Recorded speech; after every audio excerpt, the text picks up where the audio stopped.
Hey there, Simone here with Bulletproof Business Growth, as always, with some ideas and insights what to pay attention to when you're growing and scaling your business. And look, we've talked about this before. For many, it feels like the power dynamics are shifting between employers and employees. Many find that employees have increasingly more power over us. And you might have heard me say this before, because it's really a time where we have to change the time with the times, or the times leave us behind. But that doesn't mean you just have to tolerate everything and everybody just gets to do whatever they want and it's kind of a free-for-all. Because when you're thinking about what is it that people really want these days, right? What's the stuff that actually has changed? And how do you make that into a win-win situation when you look at this as an opportunity where you can add a lot of clarity and a lot of actionability to what you do in your business? That means you have to have some really good planning. You have to have the ability to show people what it is that you really want from them. And then you can set them up so that they can actually deliver great results for you when they are the right people. So part of that is what do people really want right now? They want more options. They want more opportunity. They want more freedom.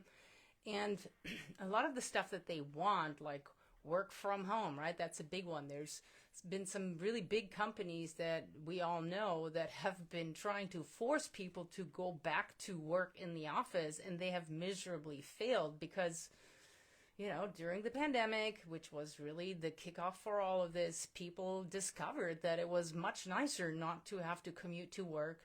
And many of them also discovered that there was really no reason to have to be in an office to deliver great results.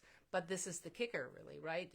We have to be able to set the team up so that they can deliver great results. And look, this is with the giant caveat of, like, if you're brick and mortar, if you rely on people being customer facing all day in person, well, then you have fewer options, but it doesn't mean you don't have any, and we'll talk about that. So these are really, when you think about the stuff that people really want, that we've been talking about, these are benefits, right? These are not automatically granted. These are privileges that have to be earned.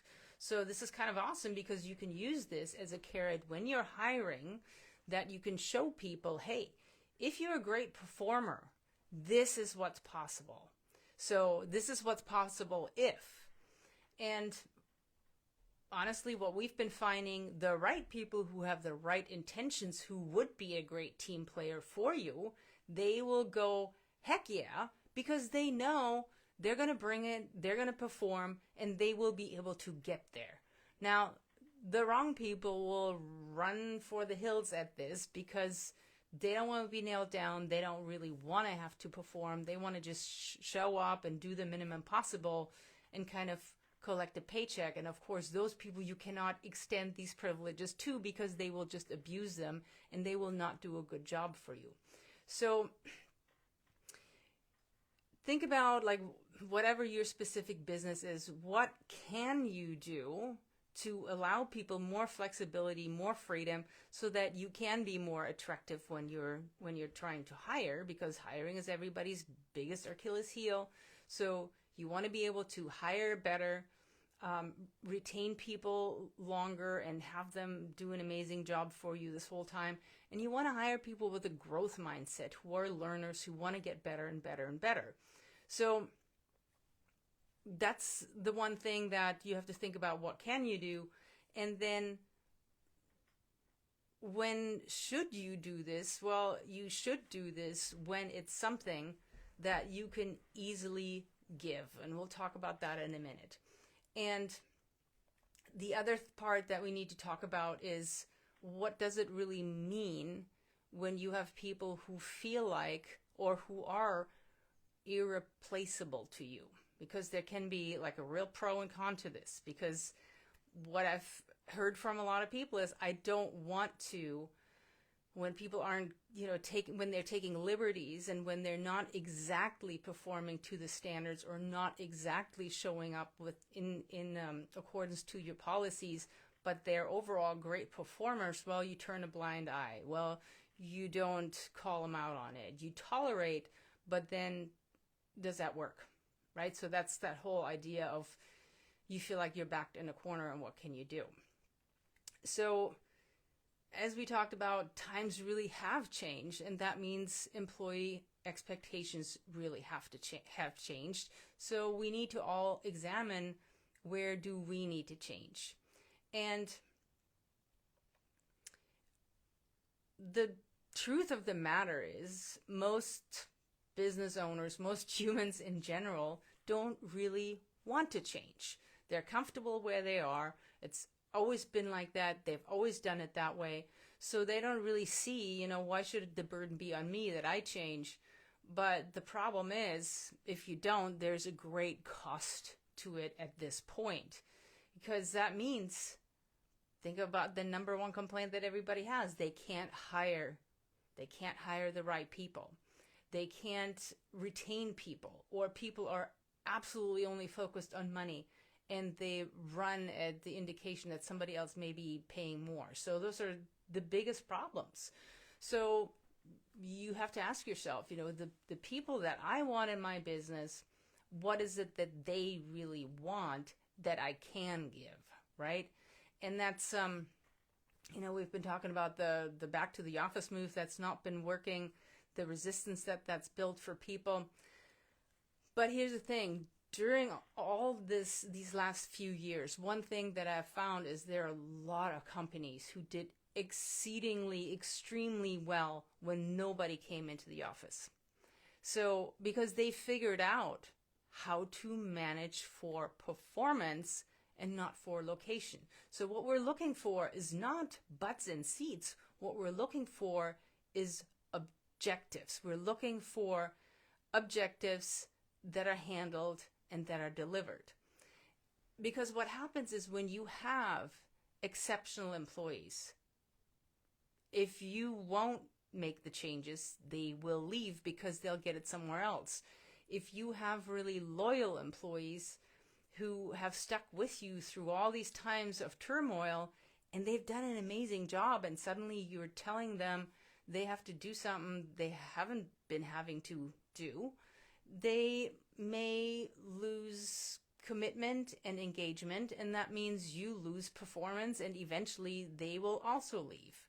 So, as we said, not everybody can be remote, but for your industry, for your business, it's important that you look at, what can you give? So there's several things like, okay, maybe for you, they would have to come to work, but what else could you do? There's a lot of freedom you can give people. There's a lot of flexibility you can give people, and in many situations, you can create some sort of hybrid. So in terms of freedom, for a lot of people, well, do they really have to show up at a certain time? Do they really have to be in the office a certain amount of hours? Do they all have to get there at the same time, or can you flex it around? What has been super popular is 4-day work weeks. Well, they're still working 40 hours a week, but they're doing it in 4 days instead of 5. So there's all sorts of ways that you can get creative to give people more freedom and more options that they highly value. But it does mean you have to ask yourself, what is it really that I have to have as a business owner? Like I said, if you have a retail business, you need people who show up and actually are there physically. But there's lots of other stuff you can do to give people a little more leeway so they feel a little bit more in charge of their own destiny and they have more goodwill towards you. And of course, like I said earlier, although the same rules apply to everybody, privilege has to be earned. So when you're hiring somebody like brand new and they haven't worked with you before, you don't know them, you have no idea, aside from their resume, you have no idea how they're going to perform, it's very important that you set this up in a way where they have to earn these privileges. You have to paint the picture for them. Hey, this is possible. And this is possible if here are the milestones that you have to reach so that these privileges are part of your picture. So the most important thing that I'm saying here really is what you have to ask yourself, do I want to manage outcomes or do I want to manage attendance? Because managing attendance, that's, it's so grade school. So the important thing that matters is we have to get the important stuff done. And what really matters is doing great work and not where it happens, unless, of course, that's not a choice for you. So now that we've talked through, what can you give people so that they actually want to work with you and stay with you? Well, the next question, of course, is who is worth making these changes for? And we want to look at, who are those exceptional employees that are irreplaceable, and what are their traits, and how do they have to show up that it's worth making these changes for them? So big one is to give people more freedom than they're used to. To make changes in that, you have to have really, really clear goals and expectations in place, which also means policies that everybody has to stick to. And policies are only policies if they're specific, if they're tracked, and if they're enforced. Otherwise, you might as well not have them. They actually do more harm than good, because we need to give people clarity what it means with all their newfound freedom to still do an amazing job for you, because that is the number one requirement. If you want to get paid, if you want to be part of this company, you have to do an amazing job. So we have to give them the clarity. We have to give them really, really clear goals and expectations to understand what it takes to get it done and what it means to be successful with you. So a couple of policies that are huge are, like I mentioned already, work from home or vacation policy. As in, there is a policy that a lot of companies are adopting these days, which is take the time you need, which means unlimited vacation policy. And I know some of you probably gasped in a heart attack when I said that, but there's actually tons and tons of research that shows that companies that have unlimited vacation policy have people actually taking fewer days off than the companies where it's limited and days off are scarce. But of course, what it takes to make this successful is really clear goals and expectations, and people know what it is that they need to get done. So that means good planning, that means good support, that means good coaching and good mentoring, so that people are on track and that you're also extending these privileges only to the right people. So who are these right people? We all know what it means to have a good employee. It means they're smart, they're driven, and they're always learners, or they're always improving, they're always getting better. So let's talk about the number one distinction that makes that exceptional, irreplaceable employee. So when you think about what you don't want is when you have stressed employees, it means their performance and everybody else's performance and productivity goes down. So we have to make sure that they know how to take care of their own well-being, because otherwise, if they don't, it affects the well-being of the rest of the team and of the leader. So the greatest value, according to Mark Cuban actually, the greatest value that you can offer a boss as an employee is to reduce their stress, right? So the greatest value the employer can offer to a boss is to reduce the boss's stress level. And unfortunately, a lot of times when you have people who think they are invaluable, they are the ones that create the stress, that create the firestorms, that create the drama that make things more difficult. So that's the exact opposite. So you have to know that if you want things to go well, if you're a stress reducer, yes, they will go well. If you're a drama creator, they won't go well. So you want to look at what are the habits of those actually invaluable, irreplaceable employees who are stress reducers, because we all know what it means when you have those drama people there, right? I'm sure we've all been there. It's just like this soul-sucking situation that just is toxic. There's fires burning everywhere. People quit over it. And, you know, we have to build a culture where you have valued team members that reduce your stress, that help you build your business, and that change the world. So the 3 traits that these people have are: 1, they are resourceful and internally resourced. So what does that mean? It means they have really good mental and physical health habits. They have self-care for work applications. It means they know how to take care of themselves so that they can deliver at the highest level.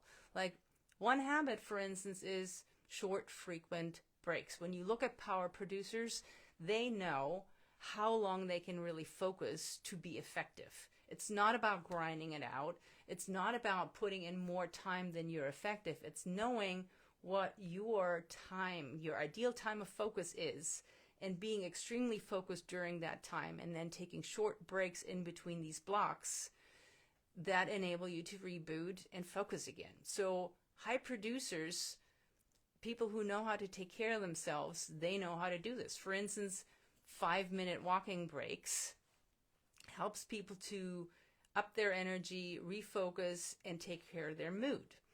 And an even better one is go walking with a fellow employee and go outside. That helps you to focus even better, to really take care of yourself, basically. And that's the premise of this whole piece of resourceful and internally resourced people. And internally resourced mean they know how to take care of themselves, so they don't cause stress, they don't cause drama, but they help others to actually be on the other side of this. So people who take care of themselves and know how to do that. And then, you know, as we talked about before, people who think they are invaluable, they tend to create drama. So that means they're gossiping, they're building cliques, they're being resistant to change, they're arguing, they're disrupting. They have a lot of negative impact. And we know that creates mentally wasteful thoughts and behaviors. So which of course really impacts morale and culture and turnover, and that means all lost revenue and increased costs. So when you have people who are stress reducers, they know that part is toxic and they don't want to have anything to do with it. So they avoid those kind of people and that kind of behavior. They run the other way. So stress reducers are people who don't engage with drama. They don't engage with unresourceful behavior. So this is something that you can really watch out for, because when you can see that there's something going on at your place of work, you'll see the people who are like kind of rolling their eyes and they go the other way, and you see the people who want to fuel that fire and get into that and actually make that problem even bigger than it already is. So that's really important to notice. And the third trait that is the biggest one, undeniably, is people who practice EQ. So emotional intelligence, it's long been proven that it's actually a higher indicator of a successful high performer than just regular IQ intelligence. And it is the biggest predictor of job success, and it's the biggest predictor of people who can go further in a leadership managerial role, because they're paying more attention to how does everything actually fit together, play together.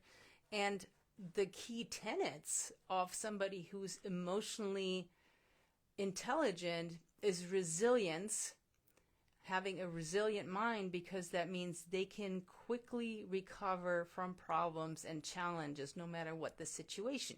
Because look, we all go through challenges. We all have bad moments. We all have freakouts, whatever it is. But emotionally intelligent people recover from those circumstances quickly, because what they know how to do is they know how to focus on the problem for a short amount of time so that they can assess the problem and assess what needs to be done about it. And then they focus on the solution rather than getting stuck on the problem. And that is one of the biggest superpowers that you can find in any employee and in any leader for that matter. So it's resilient people with resilient minds who know how to recover quickly from problems. And then the other part that goes with that is people who know what's theirs, meaning they know what they're responsible for, they know what they need to own. So when something happens that is not theirs to take care of, they don't have any guilt around it, they don't have any shame around it, they don't dwell on stuff. They know what they need to do and they know what they don't need to do, which is super important because you want people who are focused on what they can actually control and not on stuff they can't control. So this is, again, they know that it's not their responsibility. They're not responsible for anybody else's drama. That means they can live in a resourceful state and they don't get pulled into unresourceful emotional states or habits. So I hope this helps. Really pay attention to, what you can do so that you can create that more desirable environment. But then the next piece is that what does it actually look like when you have that incredibly irreplaceable employee who shows up the right way because they're the right people for you and they know it, and that's how they're going to show up. So I hope this helps. If you want any more than that, there's a brand new training out there that addresses all this in detail. And if you've gone to our last training before this, the link is a little different because it is a brand new training. So go to bulletproofbusinessgrowth.com/jump, bulletproofbusinessgrowth.com/jump, and check out our free training. Have a fabulous week.